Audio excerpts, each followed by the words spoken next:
안녕하세요. 저는 40대 중반의 귀한 딸을 낳아 행복한 육아 생활을 보내고 있는 평범한 여성이에요. 살다 보면 제가 설계한 대로만 인생이 흘러가는 건 아니더라고요. 저는 평소에도 계획적인 삶을 살았기 때문에 변수가 없도록 자신을 잘 관리해 왔어요. 그 덕분에 말단이지만 공무원이 될 수도 있었고, 운 좋게 좋은 남자와 결혼해서 행복한 결혼 생활을 할 수도 있었죠. 그렇다고 해서 저에게 완벽한 날들만 있는 건 아니었어요. 정말 생각도 못한 일들로 우울하고 화가 머리끝까지 나는 시간들을 보내야 했던 적도 있었어요. 오늘 제가 말씀드릴 사연은 힘들었던 그날들에 관한 이야기입니다. 남편은 참 좋은 사람이었어요. 영업직으로 해외 출장도 잦았던 그 사람은 항상 어딘가 갈 때마다 저와 함께하고 싶어 했던 사랑 많은 남자였어요. 그리고 헌신적이었죠. 이 사람과 함께라면 어떤 힘든 일도 견딜 수 있을 거라는 생각을 했고, 그 사람이 프로포즈 하자마자 결혼을 수락할 정도로 많이 사랑했어요. 그렇지만 모든 것이 완벽한 사람은 없다고 하죠. 이 완벽하고 멋진 남자에게도 딱 한 가지 단점이 있었어요. 다행이라면 남편 본인의 문제는 아니었어요. 바로 그 사람의 아버지, 제 시부에게 문제가 있었거든요.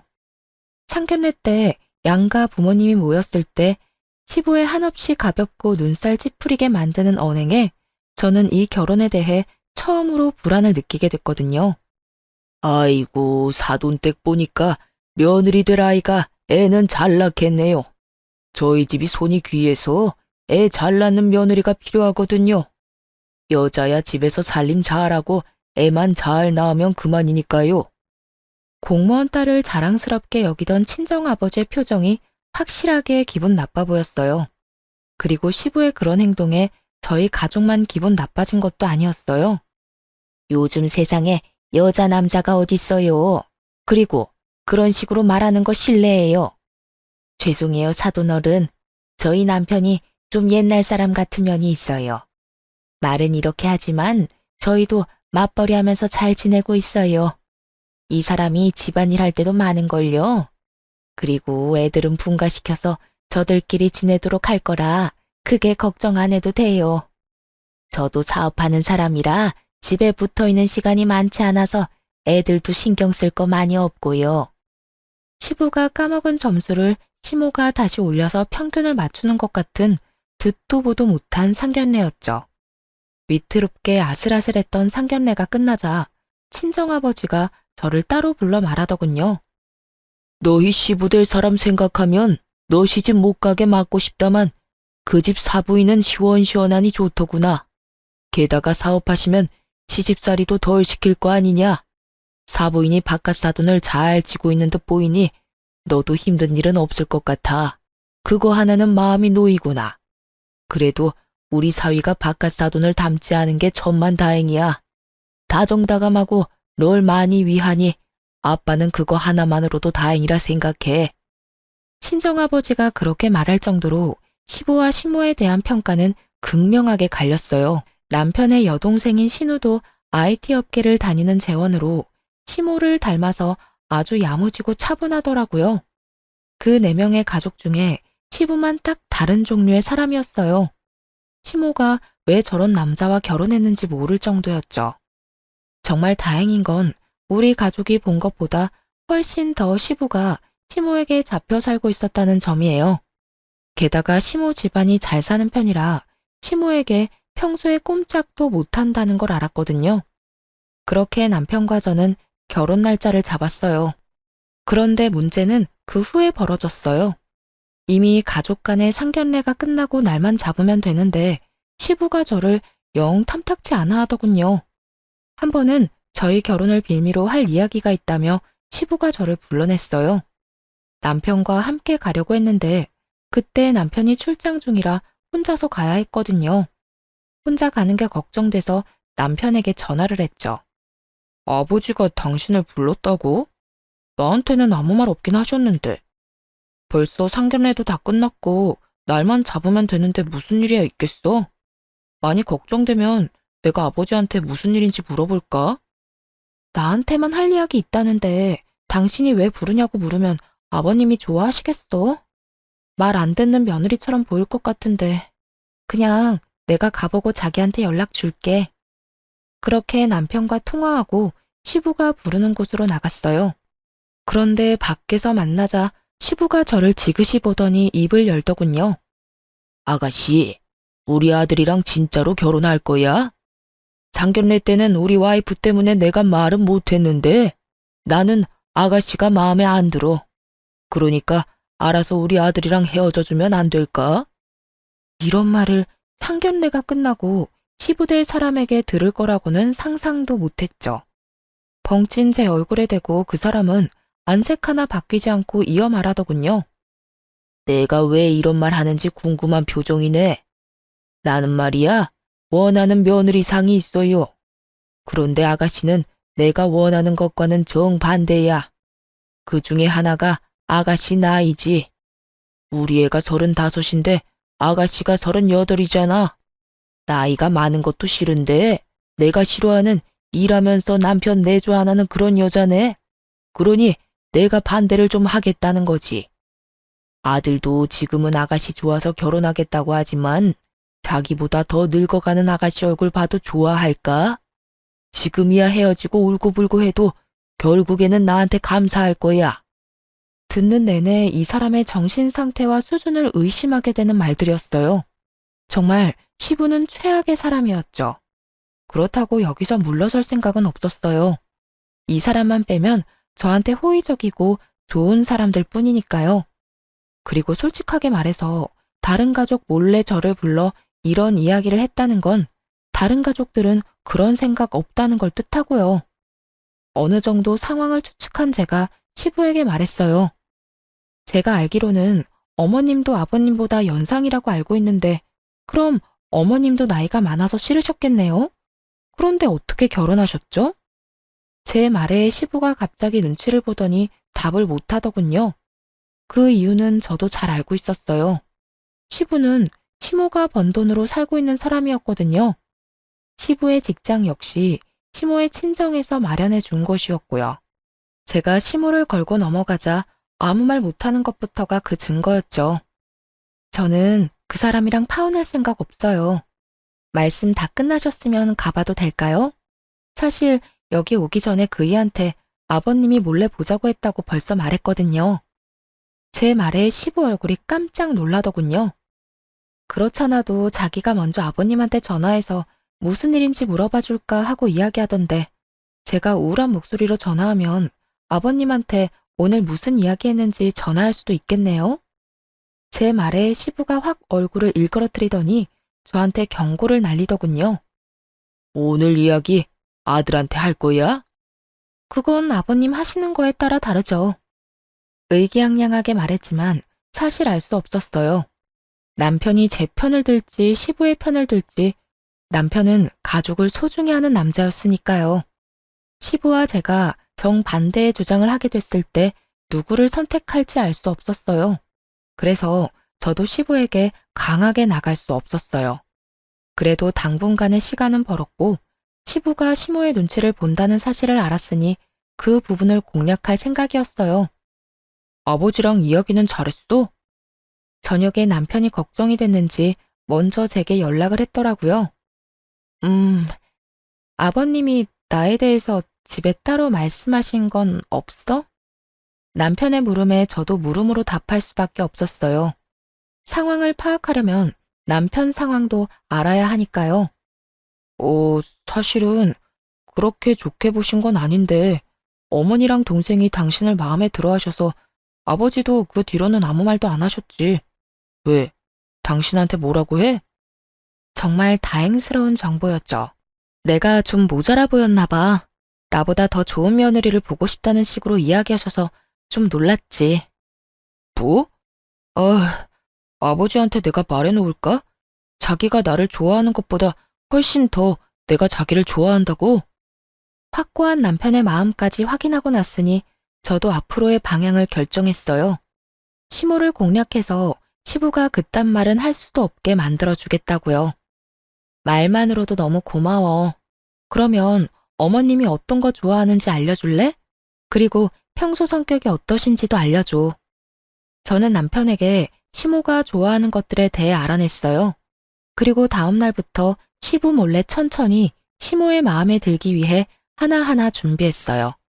그리고 6월의 어느 날 아침부터 시댁을 찾았어요. 뜬금없이 찾아온 저에게 남편도 시모도 깜짝 놀라더라고요. 사실은 남편에게 아무 말 없이 찾아온 거였거든요. 어? 오늘 무슨 일로 우리 집까지 왔어? 우리 오늘 일정 있는데. 그래, 네가 와줘서 좋은데 우리 가족끼리 일이 좀 있어서 나가봐야 하는데. 시모는 난감한 표정으로 말하더군요. 그래서 제가 하얀색의 작은 조합꽃을 건네며 말했어요. 알고 있어요.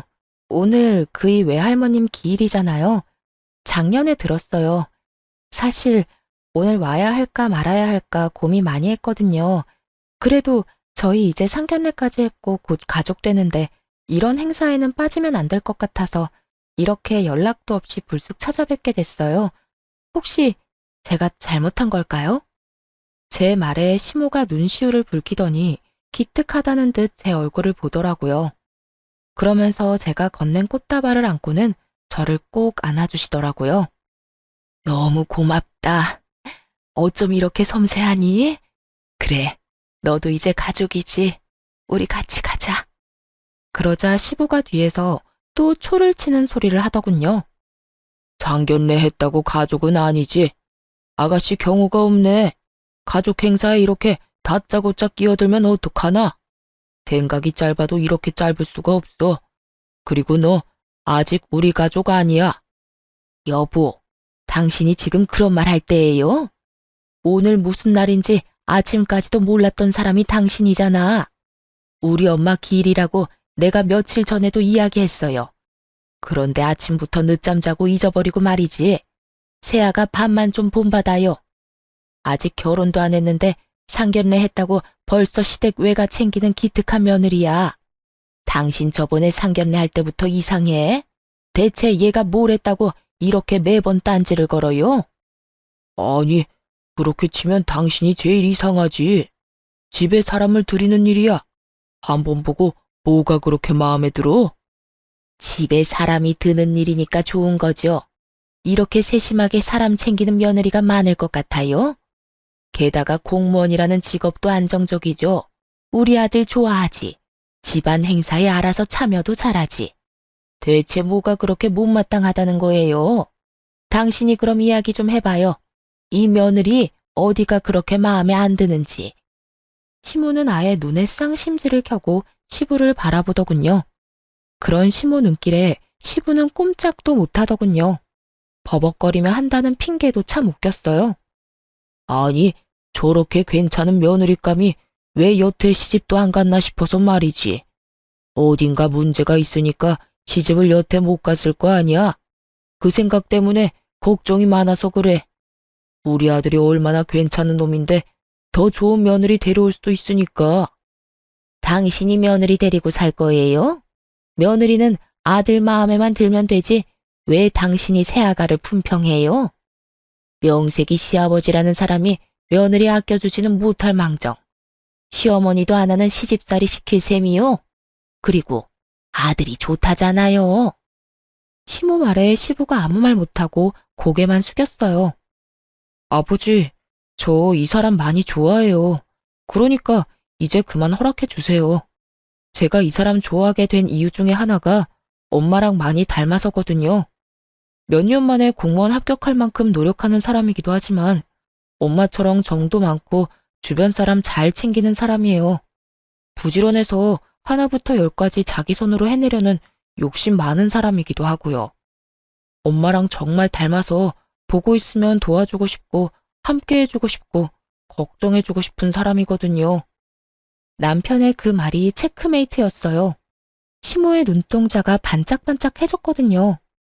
그렇지 않아도 며느리 행동에 감동을 느낀 차였는데 아들이 그런 며느리가 자기랑 똑 닮았다며 그래서 잘해주고 싶다는 이야기를 들으니 시모 기분이 엄청 좋아졌어요.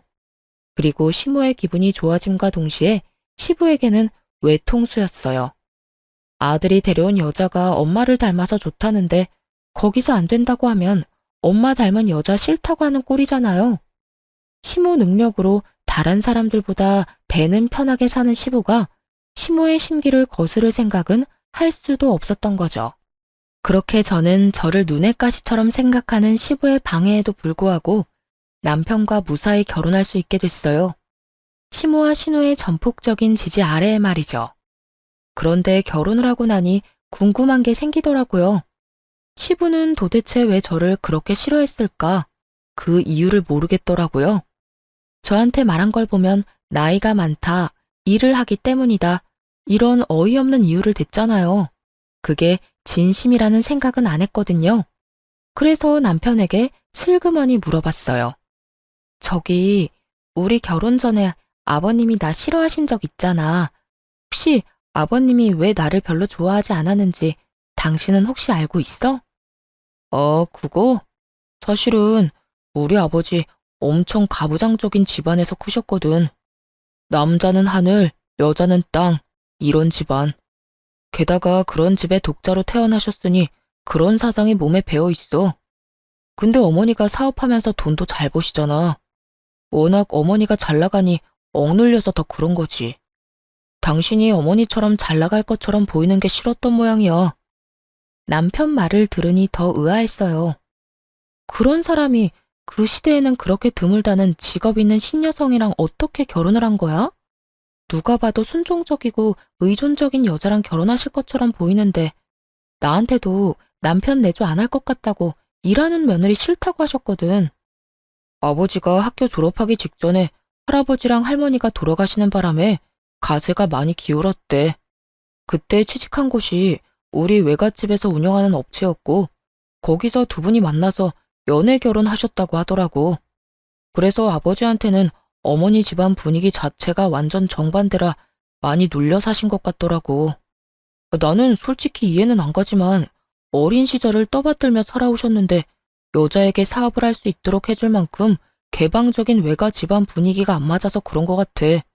그러니까 당신이 이해 좀 해줘. 가만 보니 시부의 콤플렉스 때문에 애꿎은 제가 미움받는 것 같더라고요. 제가 시모와 그런 면에서 많이 닮은 탓에 그 콤플렉스를 건드린 모양이고요. 어쨌든 그 뒤로 시부는 저를 그런 얼토당토 않은 이유로 건드리지는 않았어요. 게다가 시모가 항상 바쁜 탓에 저희는 시댁에 자주 가보지도 못했고 제가 가끔씩 점심시간에 시모와 약속을 잡아 시부 없이 시모와 남편 이렇게 셋이서 식사를 하는 경우가 더 많았죠. 그렇게 별 문제 없이 지내는 것 같은 저희 부부에게도 문제는 있었어요. 바로 2세 문제였죠. 결혼이 결정된 뒤부터 제 나이를 고려해 자연 임신을 하려고 그렇게 노력을 했어요. 그런데 1년이 넘도록 임신이 안 되더군요. 솔직히 저는 제 탓이 아닐까 하는 생각을 했어요. 일단 나이가 제가 더 많잖아요. 게다가 38이라는 늦은 나이에 결혼을 하기도 했고 그래서 초반에 병원에 가자는 이야기를 남편에게 못하겠더라고요. 그런데 도저히 안 돼서 병원을 예약했어요. 난임센터를 방문하기로 결정하고 예약일이 다가오는데 남편의 갑작스러운 해외 출장이 잡혔어요. 이번에는 문제가 생겨서 가는 출장이라 어쩔 수 없이 꼭 가야 한다고 하더군요. 그렇게 저 혼자 예약한 병원으로 향했죠. 솔직히 병원 예약을 다음으로 미룰까 생각도 했는데 혹시라도 이 난임이 나이의 문제라면 한시라도 일찍 이유를 알아내는 게 중요할 것 같다는 생각이 들었거든요. 그래서 저 혼자라도 가기로 했어요. 그렇게 남편 없이 혼자 검사를 하고 왔는데 결과가 좋지 않았어요. 노화로 난소 기능이 저하됐다는 이야기를 들었죠.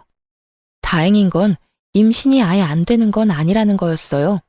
시험관으로 충분히 가질 수도 있다고 했죠. 출장에서 돌아온 남편은 그런 저를 위로해줬어요.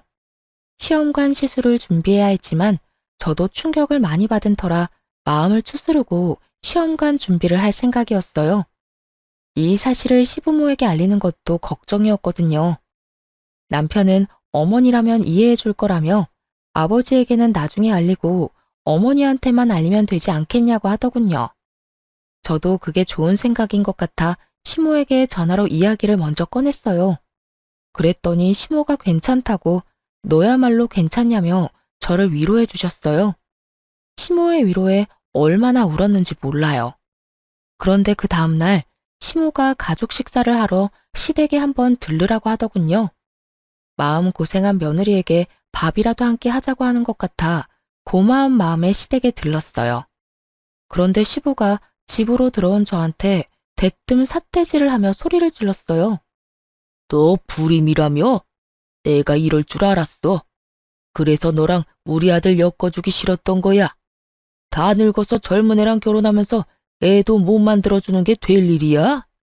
어떤 상황에도 애는 낳아줘야지. 벼르고 있었던 모양인지 시부의 말에는 가감이 없었어요. 필터링 없이 뇌에서 나오는 대로 짓거리고 있었죠. 보다 못한 남편이 시부를 말렸어요. 아버지, 그만하세요. 제 와이프한테 무례하게 굴지 마시라고요. 그리고 불임이 아니라 난임이에요. 저희 시험관 하기로 이미 결정했고 준비 중이라고요. 아이고, 늙은 난자가 퍽이나 도움이 되겠다, 응? 넌 왜 이렇게 속이 없어? 도대체 이런 여자 어디가 좋단 말이냐, 응? 세상에 널리고 널린 게 여자야. 젊고 더 예쁘고 싹싹한 애가 놀렸는데 왜 저런 늙기만 하고 당돌한 애를 며느리감으로 데려왔어? 이참에 이혼해라. 우리 집안이 어떤 집안이야? 대를 못 잇는 건 말이 안 되는 거지. 여보, 도대체 새아가한테 무슨 말을 하는 거예요? 어떻게 몸이 안 좋은 애한테 그런 말을... 예, 너 집에 돌아가. 이런 데서 저런 말 듣고 있을 필요 없어. 내가 나중에 연락하마, 응? 시모가 필사적으로 저를 내보내려 애썼어요. 저는 어안이 벙벙하고 지금 이 상황이 머릿속에 잘 들어오지도 않았어요. 남편이 화를 내자 시부가 전화기를 꺼내 들고는 어딘가로 전화를 했어요. 예, 접니다. 아니 이런 식이면 곤란하지요. 애도 못 낳는 딸을 손이 귀한 집에 시집을 보내면 어떡합니까? 우리 집안 대 끊기면 당신네가 책임질 거야? 응? 정말 경악스럽게도 그 인간은 저희 아버지에게 직접 전화해서 따졌어요. 남편이 놀라 시부의 전화기를 빼서 강제로 꺼버렸어요. 아버지, 이런 식이면 저 다음부터 아버지 안 봐요. 왜 이렇게 사람이 무례하고 잔인해요? 제가 사랑하는 여자고 저는 애 없어도 상관없다고 몇 번이나 말했잖아요. 아버지 이런 식이면 저 절대로 애 가질 생각 없어요. 남편이 화나서 시부에게 퍼붓는 동안 제 핸드폰이 끊임없이 울렸어요. 친정아버지 전화였어요. 제 어깨를 감싸며 시부로부터 보호하듯 서있던 시모가 친정아버지의 전화를 보고는 시부 앞에 나섰어요. 여보, 내가 말했죠? 행동 조심, 말 조심. 당신 그렇게 마음 가는 대로 살다 보면 분명히 나중에 문제 생길 거라고 말했는데도 이런 짓을 저질러요? 며느라기 눈에 눈물 나게 하지 마요. 그러다 당신 눈에 피눈물 나면 어쩌려고 말을 함부로 해요? 그리고 며느리 당신이 데리고 살 거예요? 당신이랑 같이 살 며느리도 아닌데 왜 당신이 그렇게 신경을 써요? 데리고 살 사람은 우리 아들이고 아들이 좋다니 앞으로 며느리한테 신경 쓰지 마요. 아버지, 진짜 너무해요. 같은 여자로서 저도 얼마나 화나는지 모르죠? 세연이가 우리한테 얼마나 잘했는데 진짜 아빠 잘한 일 하나도 없어. 사람이 어떻게 이렇게 잔인해? 이제 언니도 우리 가족인데. 시부를 제외한 나머지 가족들이 저를 보호하고 나섰고 저는 그런 가족들의 위로와 걱정을 한 몸에 받았어요. 아가, 미안하다. 이런 꼴 보게 하려고 오라고 한 게 아니야. 네가 힘들어 보이길래 밥이나 든든히 먹이고 신경 쓰지 말라고 우리는 그런 거보다 네가 더 중요하다고 그렇게 말해주려고 부른 거야. 아프고 힘든 일을 누가 원해서 겪겠니? 어쩌다 보니 어쩔 수 없이 이유도 없이 그렇게 다가오는 게 그런 일이라는 걸 우리가 모르지는 않아. 그러니까 너무 자책하지도 말고 힘들어하지도 말고 네 시아버지 정신 나간 소리도 귀담아 듣지 말고 네 남편 말만 듣고 살아. 그 위로에 눈물이 어찌나 나는지. 3명의 시댁 식구들이 너무 잘해줬기에 이혼은 생각지도 못했어요. 저 한 사람이 이 물을 모두 흐리고 있구나 하는 생각을 했죠. 그리고 속으로 언젠가 저 뺀질거리는 얼굴에 한 방 먹을 날이 오기만을 빌었죠. 그 뒤로 시모와 남편의 배려로 저는 시부와 만나지 않게 됐어요.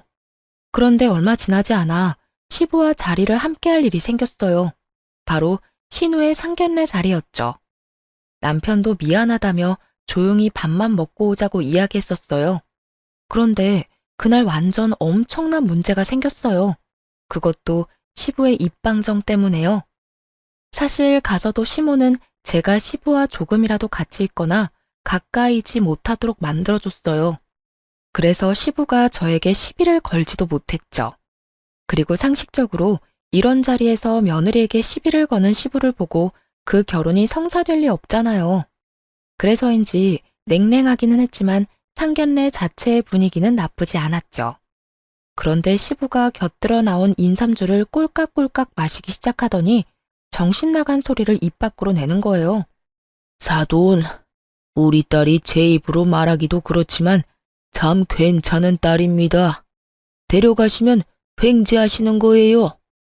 예, 그렇겠지요. 저희도 그렇게 생각하고 있습니다. 저는 남 좋은 일만 해주는 사람이에요. 보세요. 억만금을 줘도 부족할 만큼 귀한 제 딸은 남의 집에 보내고 저희 집에는 망가진 걸 데려왔으니 제가 원통해서 요즘 밤마다 잠이 안 와요. 세상에 며느리가 불임이라 애를 못 낳는다는데 이보다 더 나쁜 일이 어디 있겠습니까? 아들이 둘인 것도 아니고 하나뿐인데 말이죠. 여자가 할 일이 뭐예요? 애 낳는 게 가장 큰 일 아니오? 에? 시부의 그 말에 시모와 신우가 사색이 됐어요. 상대방 쪽도 완전히 당황해서 눈치만 보더군요. 여보, 당신 술 너무 많이 취했어요. 죄송합니다. 이 사람이 술을 좀 과하게 했어요. 오늘은 여기까지만 하고 돌아가서 나중에 나를 잡아서 다시 간소하게 만나든지 합시다. 시모가 겨우겨우 상황을 정리하고 남편은 화가 끝까지 난 상태로 시부를 집으로 데리고 왔어요. 오는 길에 시부가 술이 좀 깼는지 집에서 완전 난리를 피웠어요. 내가 못할 말했어? 애 못 낳는 거 보고 애 못 낳는다고 그러지. 쓸데없는 거 맞잖아. 아빠, 어떻게 그런 말을 제 상견례에서 하실 수 있어요? 도대체 새언니 이야기는 거기서 왜 해요? 제 상견례잖아요. 아, 아버지 행동 하나에 제 평판이 달린 걸 모르셔서 이래요? 당신 도대체 왜 이래요? 왜 이러긴? 너희도 그러는 거 아니다. 왜 며느리 편만 들고 내 편은 안 드는 거냐? 아니 이 집안에서 대가 끊기는 걸 걱정하는 사람이 나뿐이란 말이야? 그런 이야기를 꺼내는 시부를 보며 남편이 참지 못한 듯 앞으로 나와 시부에게 말했어요. 아버지, 저 이번 일 그냥은 못 넘어갑니다. 그러니 이 사람한테 사과하세요. 어서요. 내가 잘못한 게 없는데 왜 사과를 해? 어디 임신도 못하는 주제에 결혼을 하겠다고 손이 귀한 집에 시집을 와? 그게 아버지 마음이에요? 알겠습니다. 사과하실 마음 없으시면 저도 이제 앞으로 아버지 안 보고 살게요. 넌 가족보다 그 여자가 더 좋단 말이냐? 네가 어떻게 나한테 그럴 수 있어? 너 장손이다. 우리 집 독자야. 아버지야말로 저한테 왜 그러셨어요? 제가 이 사람을 얼마나 사랑하는지를 알면서 결혼 전부터 지금까지 꾸준히 제가 말씀드렸잖아요. 저희 와이프 좋은 사람이라고 제발 저한테 하듯 잘 대해달라고 말이에요. 전 이 사람 말고 다른 사람은 필요 없어요. 그리고 아버지 하는 행동 덕분에 애도 갖고 싶지 않고요. 그러니 앞으로 제 와이프한테 애를 못 가지느니 어쩌느니 그런 이야기 하지 마시고 저한테 말씀하세요. 제가 애 안 가질 생각이니까. 그리고 아버님이 이 사람한테 사과할 때까지 아버지하고 만날 일 없을 거예요. 남편의 폭탄 선언에 시부가 열이 받아서 얼굴이 시뻘겋게 변했어요. 야, 네가 어떻게 그래? 어떻게 며느리 편을 들어? 그래서 내가 며느리 괴롭혔다고 날 협박하는 거야? 편한 대로 생각하세요. 그리고 아버지 안 보겠단 말 협박으로 한 말 아니에요. 동네 창피하게 어디 가서 술 마시고 그런 이야기나 하는 사람 제 아버지로 두는 거 저도 싫어요. 그러니 앞으로 제 얼굴 볼 생각 마세요. 남편은 시부를 충격에 빠뜨린 뒤 저를 데리고 밖으로 나왔어요. 남편이 말하는 내내 시모와 신우가 아무 말 없이 남편 눈치만 보는 걸 보니 아마 미리 세 사람은 이야기가 다 되어 있었던 것 같았어요. 그게 아니었으면 시모가 중간에라도 말렸었겠죠. 그런데 그게 아닌 걸 보면 시모도 남편의 그런 생각은 알고 있었던 것 같더라고요. 그렇게 집에 돌아온 남편이 저한테 한 이야기는 뜬금없이 강아지 입양이었어요. 여보, 우리 애 가지지 말자. 애 가지지 말고 강아지나 키우면서 살자. 요즘 세상에 애 없이 사는 사람들 얼마나 많은데. 그리고 나는 당신만 있으면 돼. 그러니까 애완동물 같은 거 키우면서 우리끼리 살자. 한편 말이 너무 고마웠지만 또 한편으로는 서운하기도 했어요. 저는 아이가 가지고 싶었거든요. 그래서 남편을 설득했어요. 아버님한테 화난다고 아이를 안 가지는 건 아닌 것 같아. 우리 시험관 해보자. 나 이대로는 정말 분하고 원통해서 못 살 것 같아. 할 수 있는 데까지 해보고 안 생기면 그렇게 해. 딱 2년만. 그래도 안 생기면 우리 운명이라고 생각하고 받아들이고. 그렇게 말하니 남편이 저를 꼭 안아줬어요. 바로 그 다음 주부터 시험관 준비에 들어갔죠. 병원에 가서 그전 예약에서는 하지 못했던 남편의 검사도 겸사겸사 진행했는데 결과가 나올 순간 저희 모두 깜짝 놀랐어요. 저한테만 문제가 있다고 생각했는데 알고 보니 남편도 문제가 있었더라고요. 무정자증까지는 아니었지만 남편도 문제가 좀 있는 편이었어요. 그나마 다행인 것은 시험관을 하는 데에는 큰 무리가 없다는 거였죠. 남편은 당장이라도 그 검사 결과를 시댁에 알리려고 했지만 제가 남편을 말렸어요.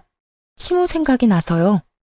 시모가 충격받을 것 같아서 시간을 두고 천천히 이야기하자고 남편을 설득했죠. 집 상황도 지금 어수선한데 좋은 이야기도 아니고 어차피 안 좋은 이야기는 저를 통해 들었으니 더 이야기해봐야 남편 탓처럼 보일까봐 신중하게 접근하기로 했죠.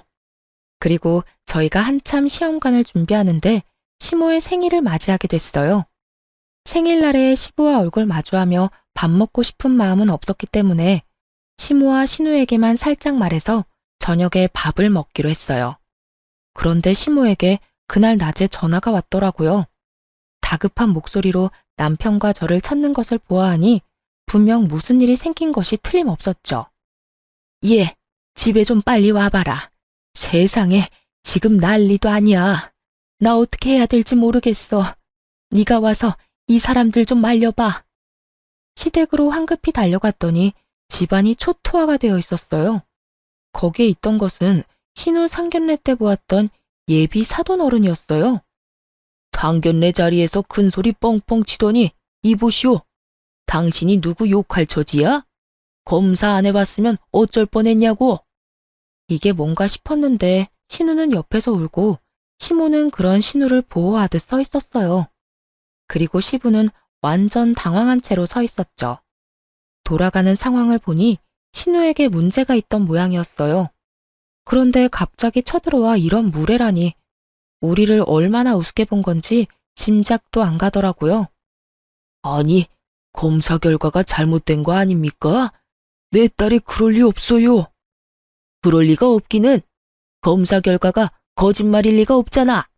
아니, 어떻게 애도 못 낳는 여자를 들이밀어? 난 이 결혼 절대 허락 못해. 애 낳는 게 여자 할 일이라던 당신이 설마 이러고도 우리 애한테 당신 딸 들이미는 건 아니겠지? 우리 집안이 대를 잇는 게 얼마나 중요한데 사돈 될 사람 앞에서 며느리 욕하는 거 보고 혹시나 싶어 검사했는데 말이야. 재수가 없으려니까. 그만하세요. 여기서 한마디만 더 모욕적인 말씀하시면 경찰 부를 거예요. 무슨 말하고 싶은지 아니까 여기서 그만하고 돌아가세요. 제가 그렇게 말하자 그 사람도 저를 째려보더니 나가더군요. 한시름 놓는데 시부가 신우 손목을 끌어당기며 말하더군요. 네가 불임이라고? 거짓말일 거야. 병원 한번 가보자. 다시 검사해야 할 거 아니냐? 시부 행동에 신우는 더 울고 시모가 완전 열받았는지 시부 앞에 허리에 손을 척 얹고 서서 소리쳤어요. 이제 속이 시원해요? 저 사람이 여기 와서 행패 부린 거 다 당신 탓이야. 상견례 자리에서 그렇게 며느리 욕을 하는 무례한 행동을 서슴없이 했으니 상대방도 우리를 깔본 거잖아요. 내가 누누이 말했죠? 행실 조심하라고. 당신이 사람 많은 데서 며느리 망신 주니 우리한테 똑같은 짓 한 거잖아. 왜 나한테 그래? 내가 뭘 어쨌다고? 지금 이럴 때야? 날 검사 다시 하러 가야지. 한 번 했으면 됐지. 애한테 또 상처 줄 셈이에요? 머리라는 게 달려있으면 생각을 좀 하고 살아요. 검사 다시 해서 어떡하려고요? 확인을 해야지. 확인해서 뭘 어쩔 건데? 확인 사살시키려고? 그만하세요. 아버지, 이렇게까지 저를 비참하게 만들 셈이에요? 아버지가 무슨 생각하고 있는지 알겠어요. 여태 올케 언니한테 하던 막말을 저한테 하고 싶은 거겠죠. 저 지금 아버지 얼굴도 보고 싶지 않아요. 내가 누누이 말했죠? 남의 눈에 눈물 나게 만들지 말라고. 옹졸한 마음으로 며느리 눈에 눈물이나 나게 만들더니 결국은 제 딸한테 피눈물 나게 만든 게 당신이야. 왜 입방정을 떨어요? 당신이 상견례에서 그딴 말만 안 했어도 저 사람들이 이런 식으로 난동 피울 일은 없었지. 그렇게 시모가 화내고 있는데 남편이 신우를 달래며 그렇게 말하더군요. 요즘에 난임이라는 거 불치병 아니야. 내가 병원 가서 알아봤거든. 그리고 나도 검사 결과 안 좋았어. 신우를 달래려고 한 그 말에 시부가 뜬금없이 눈에 불을 켜더니 시모를 쳐다보며 손가락질을 하며 큰 소리를 쳤어요. 가만 보니 당신이 잘못한 거네. 어떻게 문제 있는 자식들만 낳아서 나를 이렇게 비참하게 만들어? 지금 당신 무슨 말을 하는 거야? 이 미친 인간아. 뭐? 나 때문? 애는 혼자 낳아. 내가 혼자 만들었어? 너 반, 나 반이야. 이 인간이 어디서 남 탓을? 그럼 그게 내 탓이겠어? 옆엔 내가 일이나 한답시고 나돌아다니니까 애들이 이렇게 하자가 생긴 거야. 내가 처음부터 그런 생각 들었지. 당신이 이렇게 문제 있는 자식을 만들 줄 알았으면 당신 안 만나고 그때 만나던 여자 계속 만났을 거야. 이 사람이 정말 보자 하니까 그럼 그 여자 만나러 가요. 지금이라도 자식 낳아줄지 누가 알아? 그렇게 시부는 그동안 억눌렸던 자신의 콤플렉스를 거의 대부분 쏟아냈어요. 시모는 그 소리를 듣고 참지 않았지만 그렇다고 시부 일자리까지 어떻게 하지는 않았어요. 시부는 시모의 친정에서 운영하는 곳에서 일하고 있었거든요. 그것도 시모가 꽂아준 곳이었죠. 곧 은퇴라는 걸 알고 있었으니 분란을 만들고 싶지 않았던 것 같아요. 은혜도 모르고 시모에게 네 잘못이라며 말하는 시부를 보니 참 갈 때까지 갔구나 싶었어요.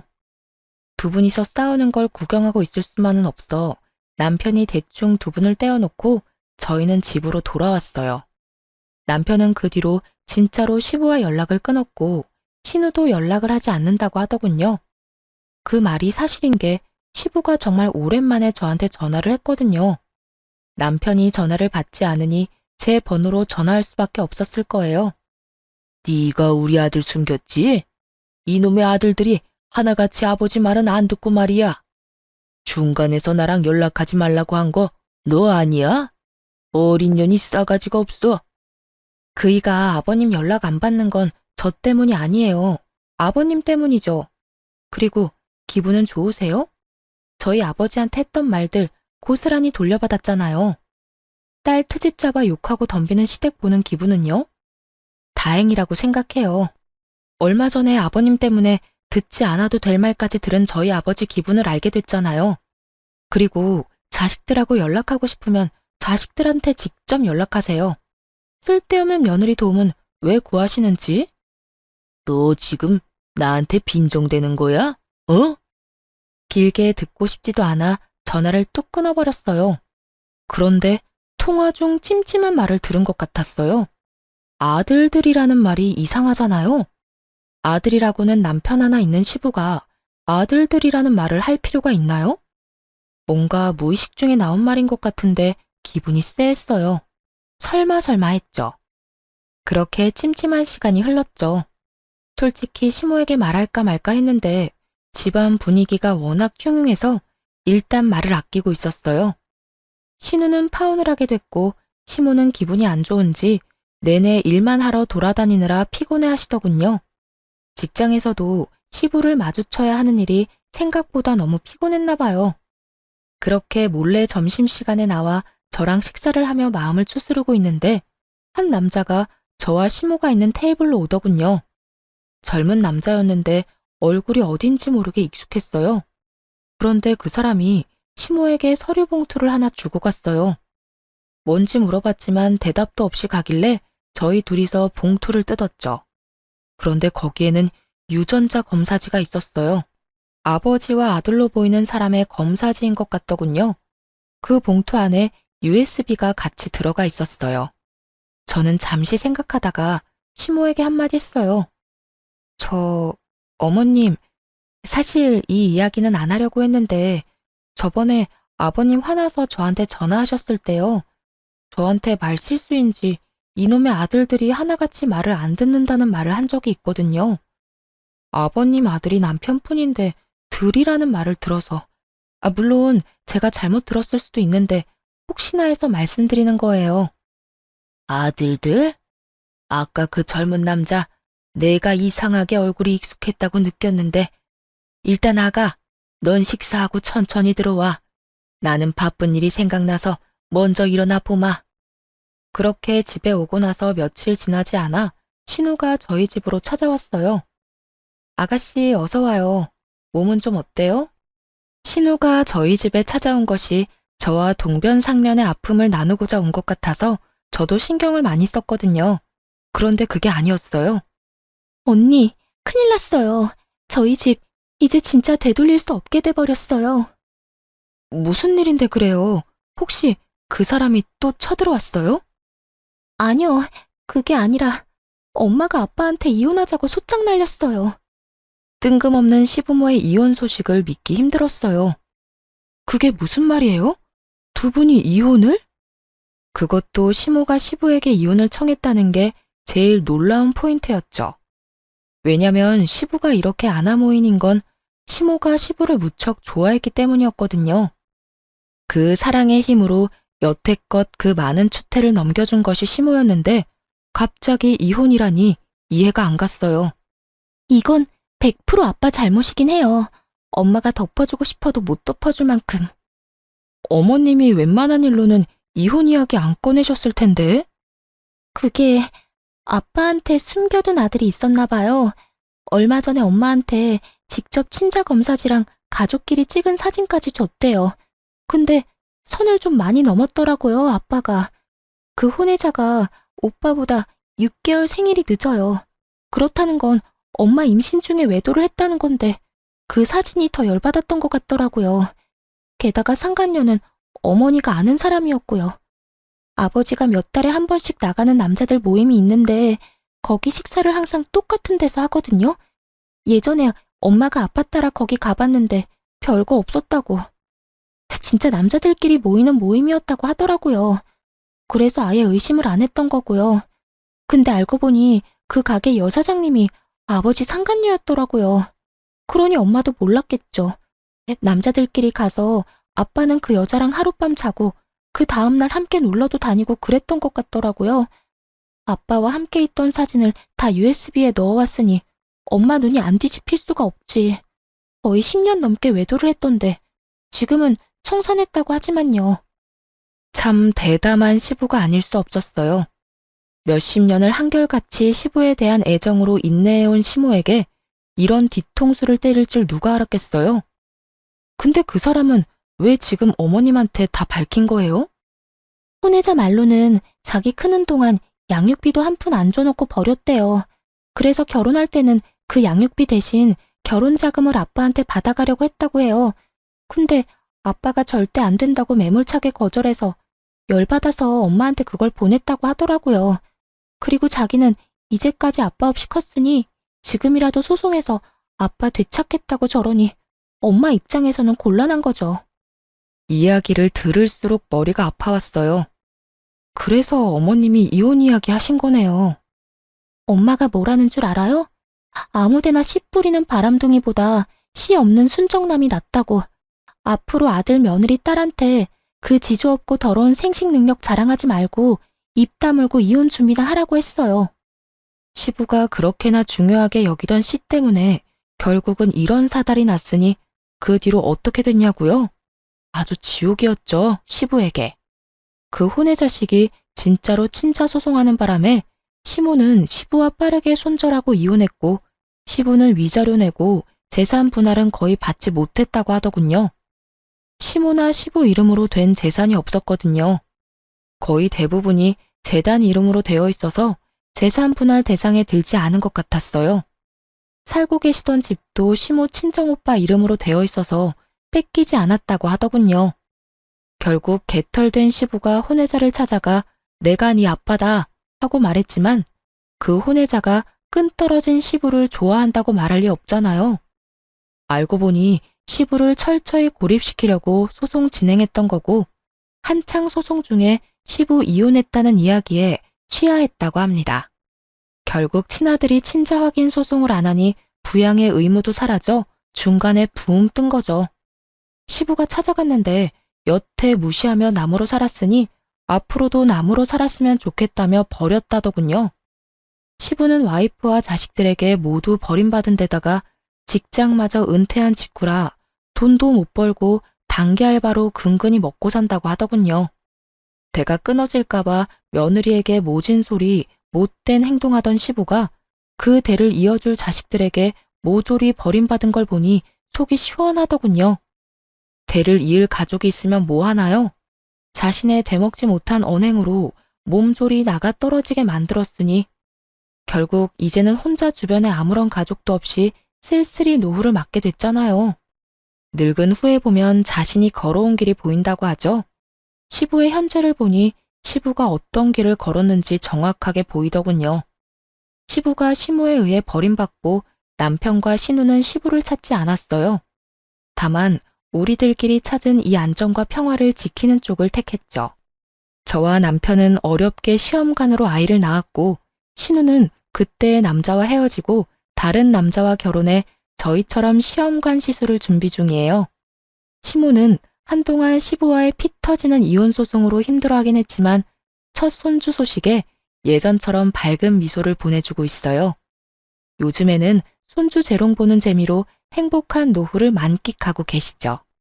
정말로 결혼을 하고 태풍 같은 일들이 휘몰아쳤던 것 같아요. 그래도 인생 통틀어 그런 안 좋은 날만 있는 건 아니잖아요.